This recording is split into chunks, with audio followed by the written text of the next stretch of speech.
आप देख रहे हैं लाइव बिहार। मैं हूं आपके साथ असलम अब्बास। आम चुनाव 2024 का ऐलान हो गया है।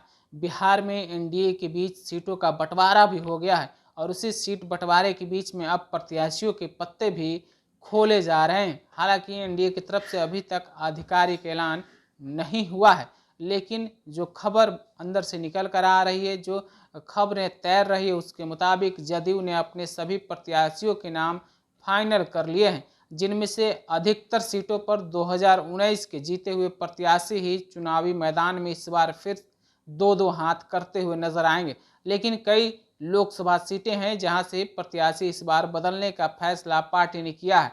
खास करके अगर बात करें सारण क्षेत्र के, तो सारण के जो है चर्चित लोकसभा क्षेत्र सिवान, जहां पिछले बार 2019 में अजय सिंह, जो बाहुबली के रूप में जाने जाते थे, उनकी पत्नी कविता सिंह चुनावी मैदान में थी और 2019 चुनावी रण में मैडम बाहुबली की भी खूब चर्चा हो रही थी। एक तरफ पूर्व बाहुबली शहाबुद्दीन की पत्नी हिना साहब, तो दूसरी तरफ कविता सिंह मैदान में थी। हालांकि उस समय जीत कविता सिंह की हुई थी, लेकिन मौजूदा दौर में 2024 चुनाव में विजय लक्ष्मी पर जदयू ने विश्वास जताया है और ये जो है जरादेई के पूर्व विधायक रमेश सिंह कुशवाहा की पत्नी हैं। हालांकि अभी आधिकारिक ऐलान नहीं हुआ है। अगर रमेश कुशवाहा की बात करें तो मौजूदा समय में उपेंद्र कुशवाहा की पार्टी राष्ट्रीय लोक मोर्चा के प्रदेश अध्यक्ष के रूप में काम करते हुए नजर आ रहे हैं। तो इसके अलावा अगर बात फिर आप करें तो दूसरी सीटों की, तो शिवहर और सीतामढ़ी में भी जदयू ने पार्टी प्रत्याशी को बदलने का फैसला किया है। शिवहर में अगर बात करें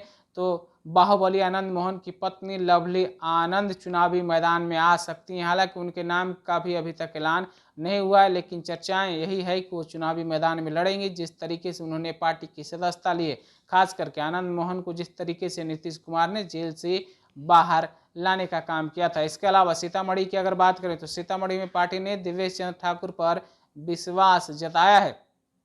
दिवेश चंद्र ठाकुर की अगर बात करें तो मौजूदा समय में विधान परिषद में अध्यक्ष की कुर्सी पर वो मौजूद हैं और सीतामढ़ी में फॉरवर्ड और बैकवर्ड को लेकर बहुत सारी चर्चाएं चल रही थी, लेकिन आखिरकार पार्टी ने दिवेश चंद्र ठाकुर पर ही विश्वास जताया है। अब अगर बात सीमांचल की करें, जहां 2019 आम चुनाव में एनडीए को एक ही जगह पर हार नसीब हुई थी और वो किशनगंज की लोकसभा सीट थी, लेकिन इस बार भी वो खाते में जदयू की गई है और जदयू ने कोचा धामन के पूर्व विधायक मुजाहिद आलम पर विश्वास जताया है और मुजाहिद आलम एनडीए के प्रत्याशी के रूप में किशनगंज लोकसभा सीट से इस बार चुनावी मैदान में होंगे। तो नीतीश कुमार के नेतृत्व में जदयू ने लगभग सभी प्रत्याशियों के नाम पर मुहर लगा दी है। हालांकि आधिकारिक ऐलान होने के बाद ही पता चलेगा कि कितनी इसमें सच्चाई है। हालांकि ऐलान की बात करें तो उम्मीद की जा रही है कि बहुत जल्द पार्टी की तरफ से आधिकारिक ऐलान भी हो जाएगा। हालांकि ऐलान के बाद ही जो अंदर खाने की बात है, कई ऐसे पार्टी नेता हैं जो अंदर ही अंदर पार्टी के फैसले से नाराज बताए जा रहे हैं, खुश नहीं है। पार्टी में आने जाने यानी कि भगदड़ जैसी स्थिति भी उत्पन्न हो सकती है। खास करके जिस तरीके से चर्चाएं हैं भागलपुर के मौजूदा सांसद अजय मंडल को लेकर, वहां अजय मंडल पर पार्टी ने फिर विश्वास जताया, लेकिन जिस तरीके से गोपाल मंडल ने वहां बिगुल फूंक रखा है, जरूर एनडीए और जदयू में बवाल रखा हुआ। इसी तरीके से कई सीटें हैं जो जदयू के लिए परेशानी का सबब बन सकता है। लेकिन अब देखना होगा आधिकारिक रूप से ऐलान किन नामों का होता है, किन सीटों का है। तब तक के लिए हमारी नज़र बनी हुई, आप तक हम ज़रूर इसका अपडेट पहुंचाने का कोशिश करेंगे।